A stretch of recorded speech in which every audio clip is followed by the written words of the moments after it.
We're in episode 32. We're looking at Happiness by Thich Nhat Hanh today. I hope you're enjoying the podcast. If you are, please help me get this in front of like-minded souls by sharing it with your friends, leaving a 5-star review on Spotify or on Apple Podcasts, or subscribing with the bell if you're on YouTube so that you'll know when all the new episodes come out. Let's get into it.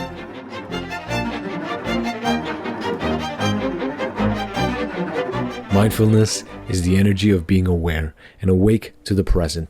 It is the continuous practice of touching life deeply in every moment. Practicing mindfulness does not require that we go anywhere different. We can practice mindfulness in our room or on our way from one place to another. We can do very much the same things we always do, walking, sitting, working, eating, talking, except we do them with an awareness of what we are doing. Imagine you're standing with a group of people, contemplating a beautiful sunrise. But while others drink in the view, you struggle. You're preoccupied with your projects and worries. You think about the future and the past. You're not really present to appreciate the experience. So rather than enjoy the sunrise, you let the richness of the moment slip by. Suppose instead you took a different approach. What if, as your mind wanders, you direct your focus to your in-breath and out-breath? As you practice breathing deeply, you bring yourself back to the present. Your body and mind come together as one, allowing you to be fully available to witness, contemplate, and enjoy the scenery. By going home to your breath, you regain the wonder of the sunrise. We often become so busy that we forget what we are doing or who we are. I know many people who say they even forget to breathe. We forget to look at the people we love and to appreciate them until they're gone. Even when we have some leisure time, we don't know how to get in touch with what is going on inside us. So we turn on the television or pick up the telephone as if we might be able to escape from ourselves. Awareness of the breath is the essence of mindfulness. According to the Buddha, mindfulness is the source of happiness and joy. The seed of mindfulness is in each of us, but we usually forget to water it. If we know how to take refuge in our breath, in our step, then we can touch our seed of peace and joy and allow them to manifest for our enjoyment. If we want to fully enjoy life's gifts, we must practice mindfulness at every turn, whether we're brushing our teeth, cooking our breakfast, or driving to work. Every step and every breath can be an opportunity for joy and happiness. Life is full of suffering. If we don't have enough happiness on reserve, we have no means to take care of our despair. Enjoy your practice with a relaxed and gentle attitude, with an open mind and a receptive heart. Practice for understanding and not for the form or appearance. With mindfulness, we can preserve our inner joy so that we can better handle the challenges in our lives. We can create a foundation of freedom, peace, and love within ourselves. That was an excerpt from Happiness by Thich Nhat Hanh. Thich Nhat Hanh is known as the father of mindfulness. I first came into contact with his work years ago when someone mentioned his book, How to Eat. It's a book on mindful eating. I remember reading sections of it and then completely forgetting about it until a nutritionist friend mentioned that I should implement mindful eating because, as I was telling her that I was having trouble with acid reflux, and boy, did it work. And it took me by surprise. The practice is very simple. When you're eating, you're simply focused on chewing, on enjoying the meal, not rushing. I don't necessarily love food, so when I eat, I'm just eating to nourish my body, not necessarily because I enjoy eating. So I would usually eat my food very fast, but that was causing problems with my acid reflux. And so when I started implementing mindful eating, my acid reflux completely disappeared, which was a surprise to my doctor when I told him about what I was doing instead of taking the acid reflux pills. So on top of reading this book, I watched 2 documentaries on Thich Nhat Hanh because I wanted to understand him better. One was about his life in Vietnam called A Cloud Never Dies, and then his exile and then to building Plume Village in France. The second one was his documentary very near the end of his life, and it's called I Have Arrived, I'm Home. And you can search both of these documentaries on YouTube. Thich Nhat Hanh dies in 2022 at the age of 95. But around 2014, he experiences a severe brain hemorrhage and was hospitalized. And he could no longer talk as a result of this. And so this second documentary, I've Arrived and I'm Home, was his journey back to Hue Temple, where he first became a monk in Vietnam. So Han is a Tian Buddhist monk, which is a branch of Zen Buddhism. And it was around the age of 12 that he became interested in becoming a monk. And then at around age 16 was when he actually started pursuing it. There's a very famous Zen monastery in France called Plume Village, which was founded by Thich Nhat Hanh. Through his work at Plume Village and all his writings and all his talks, he was a major influence on the Western practice of Buddhism and Zen Buddhism specifically. There's an interesting thing that in 1967, Martin Luther King Jr. nominated him for a Nobel Peace Prize. And that was only 4 years after D.T. Suzuki was nominated. And D.T. Suzuki, whose book I will do later on called Zen Buddhism, Suzuki was instrumental in spreading Zen in the West. He was also nominated, as I just mentioned, for a Nobel Peace Prize in 1963. Now, returning to Han. Han is Vietnamese, but he got exiled from Vietnam in 1966 after expressing opposition to the war that was going on and refusing to take sides, and the government seeing him as a threat to their agenda. And he was exiled for 39 years. And after 39 years, he was finally permitted to visit Vietnam in 2005. And then, as I mentioned, around 2017, he returns back to Vietnam, and that's where he passes away. I think it's important to give a super short background on Zen Buddhism, as it'll help us understand Thich Nhat Hanh's book, Happiness. So the word Zen is a transliteration of the Chinese Chan, which is in turn a transliteration of the Sanskrit Dhyana. And the root of Zen Buddhism as a school dates back to the early Indian Buddhism, where this idea of meditation called samadhi was chosen as one of the 3 parts to master as a Buddhist. And the goal of Zen is to attain perfection or enlightenment in this life. And one way of doing this is through Zazen, or sitting meditation. And Zen Buddhism emphasizes non-duality, that the practitioner of Zen is to transcend this illusory duality that most of us exist in, through the stillness of his or her mind, and by the continual practice of acting in compassion in the here and now, of loving in the present. That's as short of an introduction as I can make Zen Buddhism, but again, I'm going to do an episode on D.T. Suzuki's book Zen Buddhism later on. Now, going into this book called Happiness by Thich Nhat Hanh, there's a quote from the introduction that I just read, which I want to repeat. Awareness of the breath is the essence of mindfulness. According to the Buddha, mindfulness is the source of happiness and joy. The seed of mindfulness is in each of us, but we usually forget to water it. If we know how to take refuge in our breath, in our step, then we can touch our seeds of peace and joy and allow them to manifest for our enjoyment. And as I read this book, I was actively trying to incorporate the practices that Han was suggesting.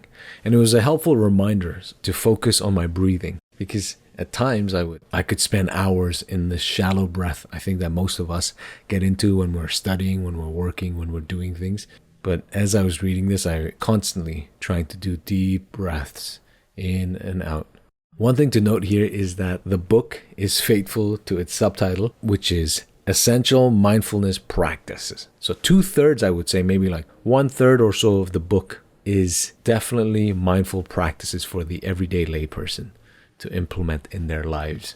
So the 1/3 of this book is extremely practical. It'll give you how to practice walking meditation, sitting meditation, cooking meditation, driving meditation, all this stuff. I should say specifically mindful practices. I don't want you to be driving and trying to meditate and then something happens. So to be clear, I mean 1/3 of the book is about implementing mindfulness in your daily activity, not necessarily meditation, as we've discussed in the past episodes. My recommendation when you're reading this is to read all of the non-practical sections first, then return to read the practical sections after. Otherwise, you might find, like I did, that you're trying to implement mindful practices while reading about another one. So then it feels like you're constantly chasing a rabbit that you can never catch. And at the end of it, you feel tired because you're trying to implement all these different practices that you haven't necessarily done before.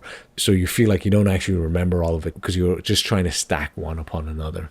And this is not the intended effect that Han would like you to experience. So again, read all the non-practical sections, which I think are much more interesting. And I use non-practical simply as a way to distinguish from the mindfulness practices he has. But it doesn't mean that those sections have no practical application. The quote-unquote non-practical sections are similar to all the other books that we've studied so far. It's still teaching important concepts which you can put into practice. But in the case of this particular book, Happiness, Thich Nhat Hanh is spoon-feeding you how to do such and such mindfulness practice and what that can look like. There's a quote in the middle of the book which ties in very well to what I'm saying about feeling tired if you're constantly trying to put in the practice as you're reading the book. And Han writes, "The practice of mindfulness should not be tiring. Rather, it should be energizing. But when we recognize that we are tired, we should find every means possible to rest." Hence why I'm suggesting you to read all the non-practical aspects of this book first and then return and reread the book as a whole. But that quote I was just reading, if you continue on that, Han goes on to say, practicing, and he's talking about mindfulness here, practicing with a tired body and a mind doesn't help. It can cause more problems. To take care of ourselves is to take care of our whole community. Resting may mean we stop what we are doing and take a 5-minute walk outside, or we go on a fast for a day or two, or it may mean we practice silence for a period. I love how he ties in this idea of resting with being able to serve your community better, of being able to take care of your community better. It is only when we are fully rested, and rested here not necessarily means, sleeping all the time or not doing anything. What Han is emphasizing is being able to practice mindfulness in the things that you do, being fully present in it. And that is what allows you to nourish your soul, nourish your mind, nourish your body. He goes on to say in the following page, if we can't rest, it's because we haven't stopped running. We began running a long time ago. We continue running in our sleep. We believe that happiness was something to seek for in the future. But the teaching of the Buddha is that we can be happy right here, right now. And it's true that many of us continue running in our sleep. We're always going over, what are we going to do tomorrow? What are we going to do the day after? What is the summer going to look like? What's the winter going to look like? And you're always planning projects after projects, or your mind is constantly running. And this perpetual noise can become destructive to you. And Han recognizes this, and this is why he emphasizes resting. And later on, he'll go on to talk about the importance of solitude and the importance of silence. He ties our inability to rest to our overscheduled, overproductive life. Because he says, and I'm quoting here, many of us are overscheduled. Even our children are overscheduled. We think keeping busy will satisfy us, but our constant busyness is one of the reasons we suffer from stress and depression. We have pushed ourselves to work too hard, and we have pushed our children to work too hard. This is not civilization. We have to change the situation. We are taught to think that if you're not busy, you're not working. And so the busier your schedule, the harder you're working.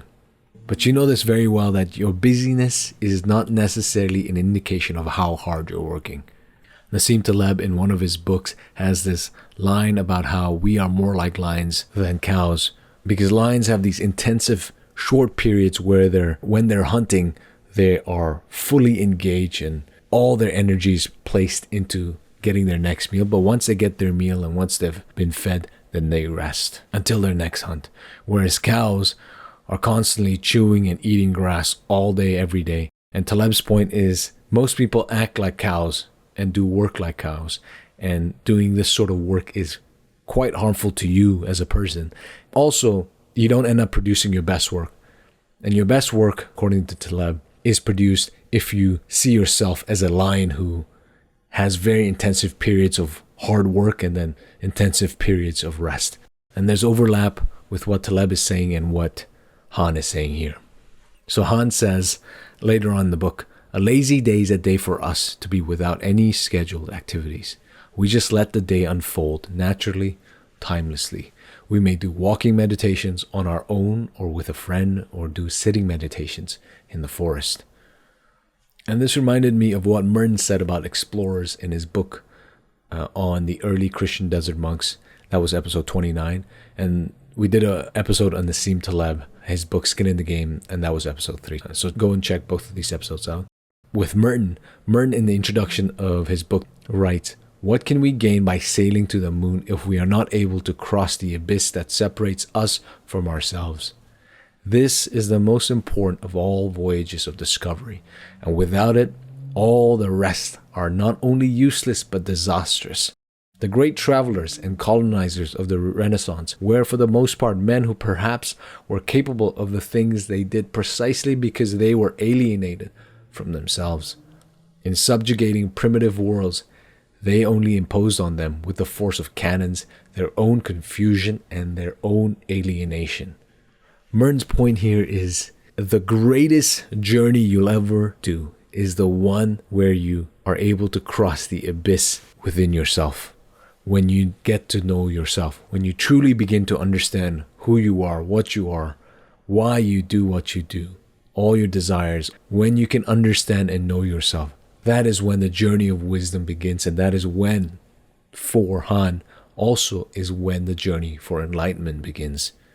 And this can only happen when you understand the importance of rest, of solitude, of silence, and you implement them in your lives. The other thing this quote from Han reminded me of when he's talking about the overscheduled life is obviously the episode we did on Joseph Pieper, leisure.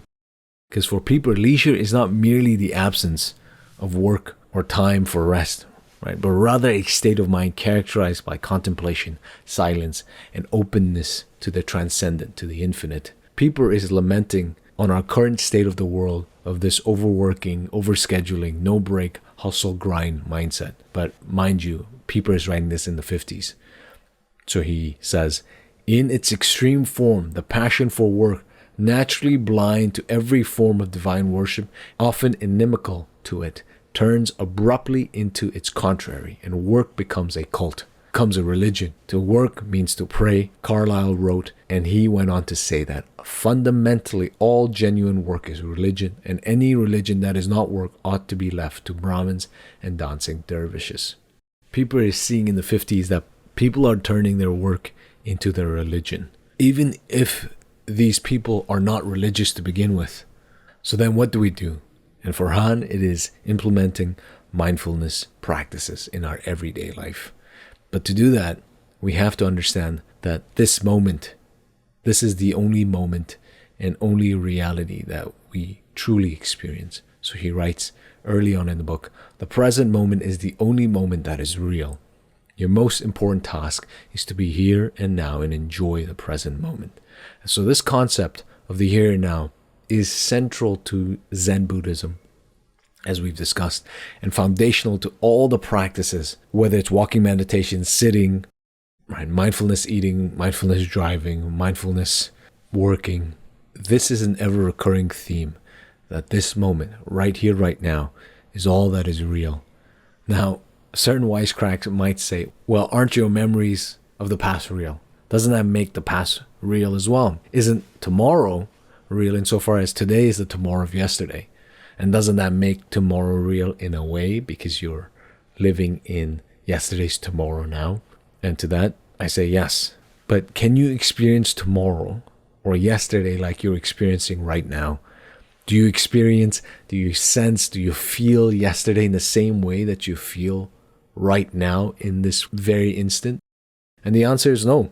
But there's a caveat, and that caveat is a lesson from Krishnamurti. And I did an episode on Krishnamurti, which is episode 19. Check that out. And Krishnamurti says that many of us are stuck in the past. And so this criticism from someone about this present moment not being the only real thing, they're right in one sense, because so many people are brought down and stuck in the past that they're unable to live in this present moment. And that's because they're constantly thinking about the past and constantly absorbed in the future. And so Krishnamurti teaches that you must abandon your attachment to the past and your abandonment to the future and truly only live in the here and in the now. And Eckhart Tolle says something very similar, and Tolle's episode was 15. But there's a story that Krishnamurti says about the sunset, and which goes something like, you experience the sunset today, how beautiful it is, how incredible the light breaks into the sky, the orange, the red glow, the yellow glow. And because you've enjoyed it so much, you decide to keep it in your mind and say to yourself, I will come back tomorrow to experience the same sunset So then when you come back tomorrow, you try to experience the same sunset, but it's slightly different and it's less beautiful. And so then you're disappointed. And Krishnamurti goes on to say, if only you realized yesterday that the sunset you're experiencing then is completely unique to that moment, and you are fully present in that moment, then you wouldn't be caught up in trying to preserve the sunset and project it into the future, such that when you experienced a different sunset the following day, which didn't live up to this standard that you created yesterday, you wouldn't be disappointed today with this new sunset, because you'd be, again, fully present in experiencing today's sunset as you were yesterday. There's much truth to what Krishnamurti says there about being fully present in the experiences that you're having. And so with Han says, you don't need to run anymore. Your true home is in the here and the now. You are solid and free. You can smile, relaxing all the muscles in your face. We need some training to be successful in our sitting. We're so used to always doing something without our mind and with our body that sitting down and doing nothing can be difficult at first.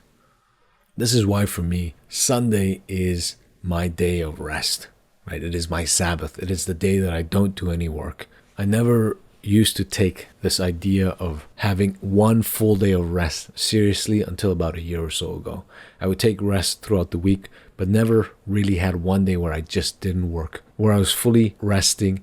I found this to be tremendously rejuvenating. And so if you're not doing something like this, I recommend finding one day. I think Sundays work best as a day of rest, or if for you, maybe it's Saturday, or if you work during the weekends, then find one day during the week that you can fully rest and not be interrupted by work, by whatever tasks, project tasks that you have in the future. So within this book, there are a ton of gathas, and I think that's how you say them. Gathas are short verses that help one practice mindfulness in their daily life. And there's one that I like, and it goes, breathing in, I have arrived. Breathing out, I feel at home. You'll notice that is similar to the second documentary that I watched, I've arrived, I'm at home. And the reason I like this particular gatha is that it really does help you bring your mind back into your body. And, when I first read this, I immediately tried it. And in trying it, I found myself returning back to my body and being able to focus and collect all my thoughts as if I was scooping a bunch of toys on the ground back in towards the bucket. And Thich Nhat Hanh goes on, right? The gatha brings your mind and body together. Gathas are nourishment for your mind and body, giving you peace, calm, and joy, which you can share with others. They help you bring the uninterrupted practice of meditation into every part of your day. These gathas, they help you slow down, bring everything back, all your focus back into your body and into your mind. And because it's such a simple practice, this short gatha that I like the most, I would say, breathing in, I've arrived, breathing out, I feel at home, is something you can immediately put into practice. Especially if you're going through a day that's completely maniacal and completely busy.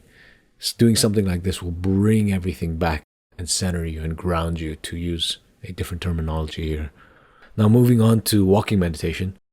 He writes, walking meditation is walking just to enjoy walking without arriving. That is the technique. There's a Sanskrit word, apranahita. It means wishlessness or aimlessness. That idea is that we do not put anything ahead of ourselves and run after it. I laugh reading this because I, for the longest time, did not enjoy walking for walking's sake. And still, for the most part, I'm apprehensive. And someone like my wife loved walking, and she could walk for days and days. But to me, if I'm walking, I want to know the destination, how long the walk's going to be, which way we're going. Is it better to drive instead of walking? This certainly has to do with my childhood of having to walk 3-4 hours every other weekend with no real understanding of the destination and no real choice, and trusting that the person walking, the walking leader, will get us to wherever we're going.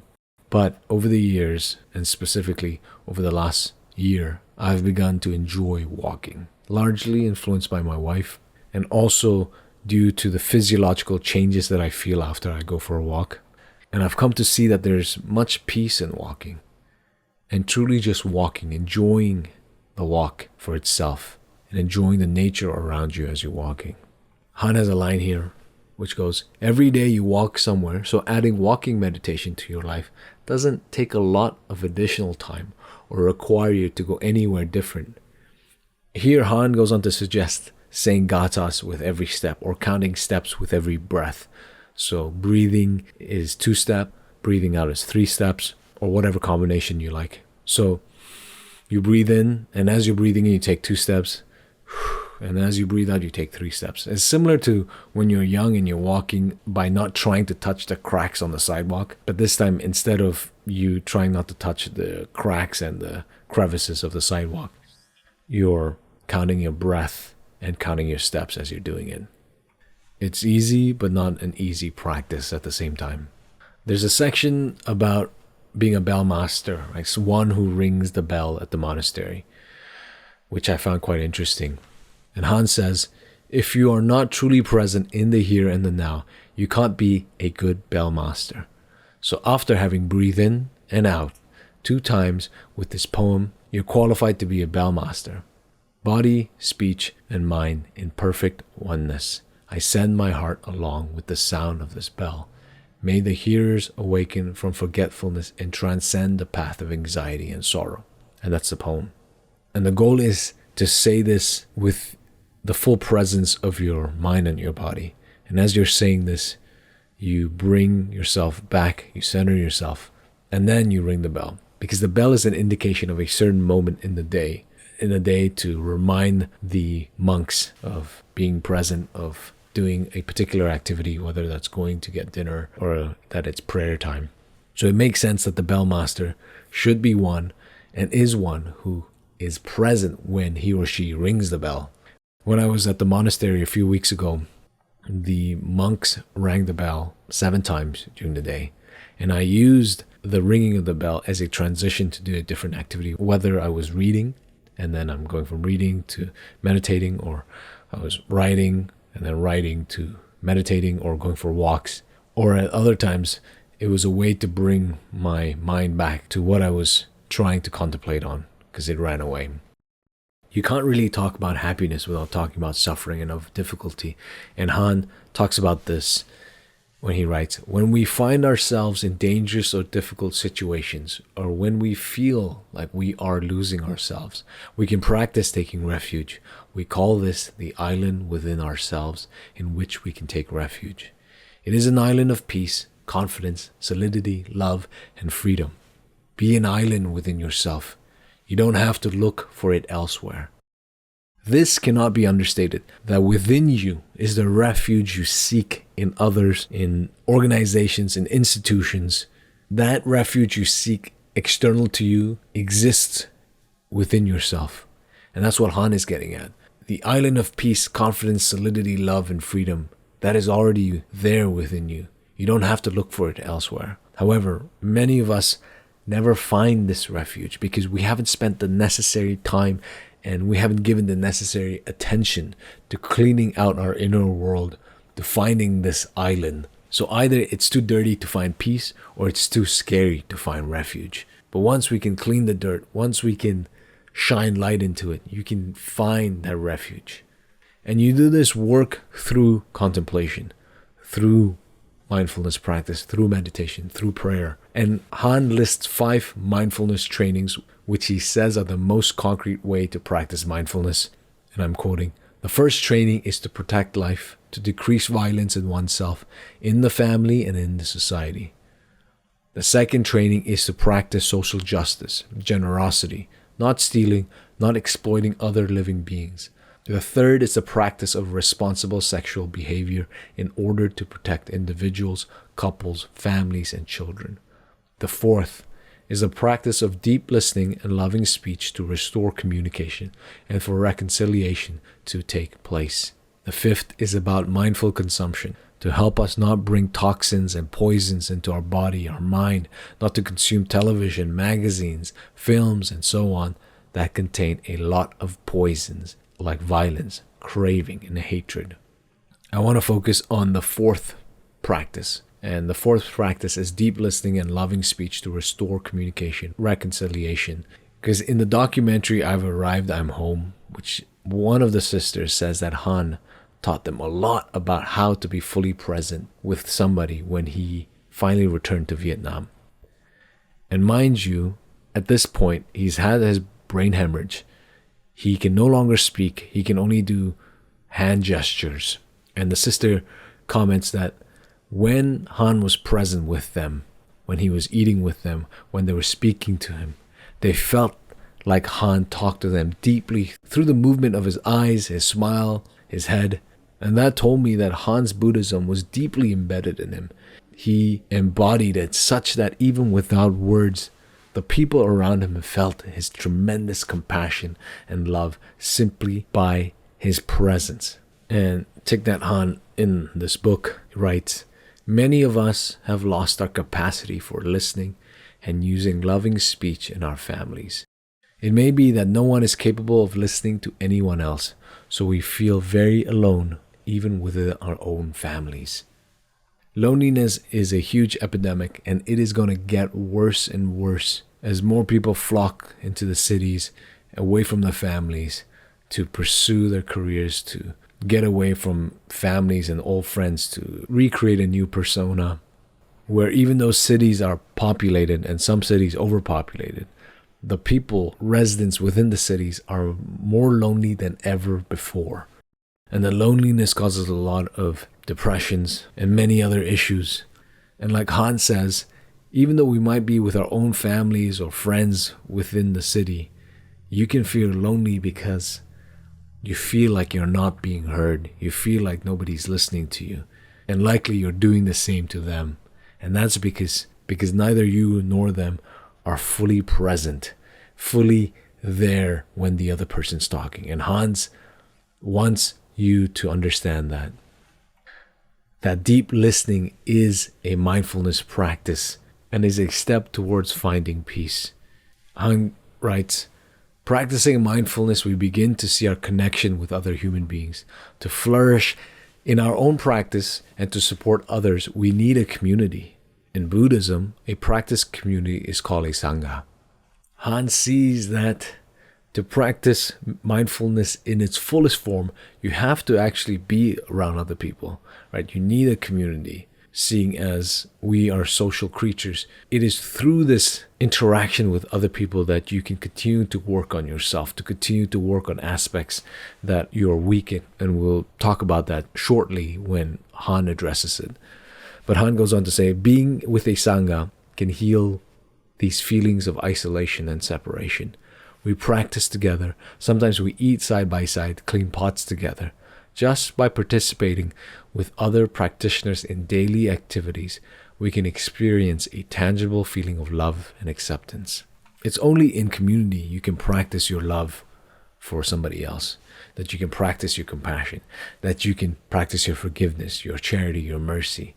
Otherwise, you could talk about forgiveness, you could talk about love abstractly and feel like you're being successful, when in reality, you've never actually put it into action. You've never had to forgive somebody who's wronged you. You've never had to show compassion when you're feeling tired. You've never had to show mercy to somebody who deserves anything but mercy. And so for Han, the Sangha was a place of practice. It was a place of implementing these notions into real life. And then Han goes on from there to speak about the importance of solitude as a huge component to mindfulness. For without it, he says you can't be fully present with others because you're not fully present with yourself. He writes, without the capacity for being alone, we become poorer and poorer. We don't have enough nourishment for ourselves, and we don't have much to offer others.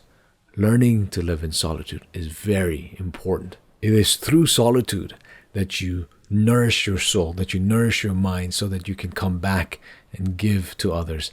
It is through solitude that you fill your cup up, with metaphorical water so that you can give somebody else who's thirsty this water. And Han writes, the first step is to be physically alone. And Han goes on to talk about, okay, how is it that we do silence? How is it that we learn to live in solitude? What are the steps? So he writes, the first step is to be physically alone. The second step is to be yourself and to live in solitude. even when in a group. Living in solitude doesn't mean you cut yourself off from others. It's because you're in solitude that you can be in communion with the world. So the first step is to be physically alone, meaning remove yourself from the community for a set amount of time. And then in that loneliness, practice whatever mindfulness, implement some form of meditation. And then when that set amount of time is up, then you return back to the community. Han's thinking here is slightly different from the desert monks, in that for the desert monks, they went into the desert in solitude as an act of sacrificing themselves to save society, since they believed that there wasn't any other way to save society. And so they gave themselves up. They gave their desires up. They gave their attachments to this world up. Whereas for Han, the solitude is so that you can nourish the community. Obviously, he's still in a sangha, to be clear, right? So the community is still with a group of other monks who are vowing the same thing here. Whereas for the desert monks, and for the most part, it was just them, right? Sometimes there was one other person who was learning from them. Otherwise, it was just them in the desert, sometimes in the cave, just wandering, praying, meditating, and that was all they did. They never came back to society. It was usually that people went out to find them. And Han realizes the difficulty sometimes when you're in community with other people. And I can only imagine what it's like to live in constant community with a bunch of monks for a very, very, very long time. You'll start to nitpick every little thing about each other. This guy breathes weird when he's, sleeping, or this guy laughs. This guy has a funny laugh, which is very annoying. Or this guy folds his yellow robe differently and makes it difficult to unfold. Whatever it is, you start to nitpick small things. And Han goes on to say, when we can appreciate each member's contribution and see our weaknesses as potential for growth, we can learn to live together harmoniously. Our practice is to see that we are a flower or a tree, and we are the whole garden as well, all interconnected. Such a simple line he has, and I'm quoting, when we can appreciate each member's contribution and see our weaknesses as potential for growth, we can learn to live harmoniously. It's a simple line, but such power. Much of our anger arises because we see the failures in others and think, how could they not know? Or how could they do this? But we fail oftentimes to see our own shortcomings. And we want people to take our word at face value, but nitpick every little thing about what the other person's saying. And there's a quote from C.S. Lewis's Screw Tape, which is episode 20, if you haven't listened to it. And Screw Tape is the devil who's giving and trying to help his nephew, a young devil, on how to be a better devil. So Screw Tape writes, your patient must demand that all his own utterances are to be taken at their face value and judged simply on the actual words, while at the same time judging all his mother's utterances with the fullest and most oversensitive interpretation of the tone and the context and the suspected intention. Lewis here, through Screw Tape, perfectly captures what we do so often, where we want others to judge us lightly, but we're very happy to judge them strongly. And Jesus has the famous line, why do you look at the speck of sawdust in your brother's eye and pay no attention to the plank in your own eye? How can you say to your brother, let me take the speck out of your eye, when all the time there is a plank in your own eye? You hypocrite, first take the plank out of your own eye, and then you will see clearly to remove the speck from your brother's eye. Realize that if you're judging somebody for some failure, shortcomings that they have, very likely you too have the same shortcoming. You're just blind to it. To live in community well is to understand this first. Because when you understand this, it doesn't mean that it gets easier to be less annoyed, but it does mean that you'll think twice before you judge somebody harshly for some wrong that they might have committed or did commit. And related to that, Han has this line, we all have the seed of wisdom in us. We know that punishing leads us nowhere, and yet we are always trying to punish someone. When our beloved says or does something that makes us suffer, we want to punish them because we believe that by punishing them, we will get some relief. Revenge is poison. It never satisfies. It drives you to all sorts of things simply to just get back at the other person. But you must ask yourself why. Because holding on to anger is like holding on to hot coals, thinking that it's going to hurt the other person when in reality it is you who is truly getting burned. And so Han says, we know that punishing leads us nowhere, and yet we are always trying to punish someone.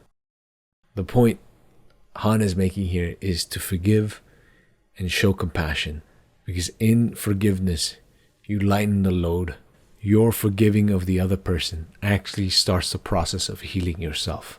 That's what many of us fail to understand often. You feel like if you forgive somebody for the wrong that they've done to you, then justice will never be served. That they get to go free with no repercussions.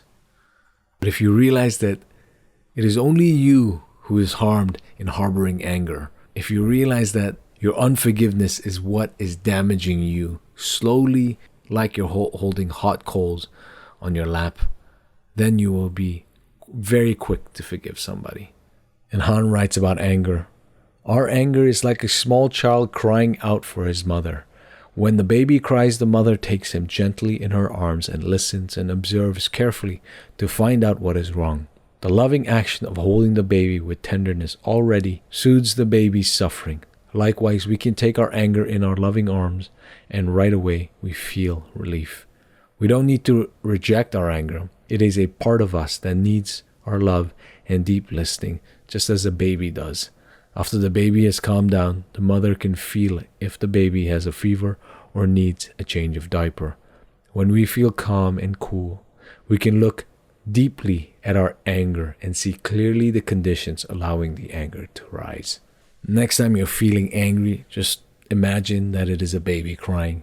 And don't throw that anger out, but allow that anger to feel angry. But don't let that anger overwhelm you or control you or make you act out. Hold it in your arms, let it calm down, and then reflect on what it is about the situation that made you angry. In that same chapter, he goes on to write, we no longer pray for a calm sky and a calm ocean. Instead, we pray that we have the wisdom and strength to deal with the difficulties that arise in our life. Don't pray that suffering be removed from your life. Pray instead for strength to overcome it. It's similar to advice that a desert monk gives to a younger monk. And you're able to do this through mindfulness. As Han writes, use your mindfulness to become of every feeling, of every perception in yourself, and of what is happening around you, and you are always with yourself. You don't lose yourself. This is the ideal way of living a life of solitude. That is the Buddha's definition of the idea, practice of solitude. Not to be caught in the past, not to be carried away by the future or by the crowd, but to always be there, body and mind united, becoming aware of what is happening in the present moment. It's through mindfulness that you can become aware of the feelings that you have and not necessarily allow those feelings to arise out and take control of you. But like the mother, you can hold it in your arms and let it calm down, and then from there proceed. One of the most important part of Thich Nhat Hanh's practice comes right at the end of the book, and that is, to no surprise, love, and most importantly, loving yourself. So he writes, to love is, first of all, to accept ourselves as we are. That is why in this love meditation, know thyself is the first practice of love.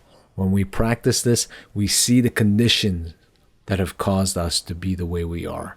This makes us easy for us to accept ourselves, including our suffering and our happiness at the same time. A few things here. To love is to accept yourself first. If you don't accept yourself, it is impossible to love yourself. And if you can't love yourself, then it becomes even more difficult to love another person, because you will always depend on their love to feel accepted, to feel whole. When in reality, you don't need the love of somebody else to feel whole, to be full, to be accepted. You must first love yourself And it's interesting because from there, the related idea is to know yourself. And it is only through knowledge of oneself that one is able to practice self-love in this sense that we're talking about. Because through self-knowledge, do you understand why it is that you have these desires, these inclinations, these conditions, why you get angry when this happens, why you feel sad when this happens. And Han tells a story about King Prasenajit of Kosala and Queen Malika. And it goes, one day King Prasenajit of Kosala asked Queen Malika, "My dear wife, is there anyone who loves you as much as you love yourself?" The queen laughed and responded, "My dear husband, is there anyone who loves you more than you love yourself?" The next day, they told the Buddha of their conversation, and he said, "You are correct. There is no one in the universe more dear to us than ourselves. The mind may travel in 1,000 directions, but it will find no one else more beloved. The moment you see how important it is to love yourself, you will stop making others suffer." And that's precisely because in loving yourself, you accept yourself, and through that you realize that the other person, those around you, are no different than you. And so you are able to extend this love. So the challenge for this week is 1, implement practicing walking meditation. If you find that sitting meditations are challenging, as it is for some people. So when you're walking, focus on your breathing. Remove listening to music when you're doing this. Try to do it with no other stimulations. And second is practice saying some gathas in your meditation. Another one from this book is the following. Peace in every step. The shining red sun is in my heart. Each flower smiles with me. How green, how fresh all that grows. How cool the wind blows. Peace in every step. It turns the endless path of joy. And the other one is breathing in, I've arrived. Breathing out, I am home. And finally, many of the things you already do can be turned into mindfulness practice. Whether it's driving to work, walking to work, cooking, eating, drinking, tea, sitting. And the way to do it is to fully focus on the activity at hand. When you're pouring tea, for instance, let your mind be intent on pouring it with care. Don't rush pouring the tea for the next person's cup. Pour one cup fully and then proceed to the next one. And with that, I'll wrap. If you found Becoming Antifragile podcast valuable, do check out the Patreon page. It's in the description, and consider supporting. Each episode takes around 35 hours to make, so your support on Patreon allows me to continue bringing you the best wisdom from history's greatest mind every week. Till next week, peace.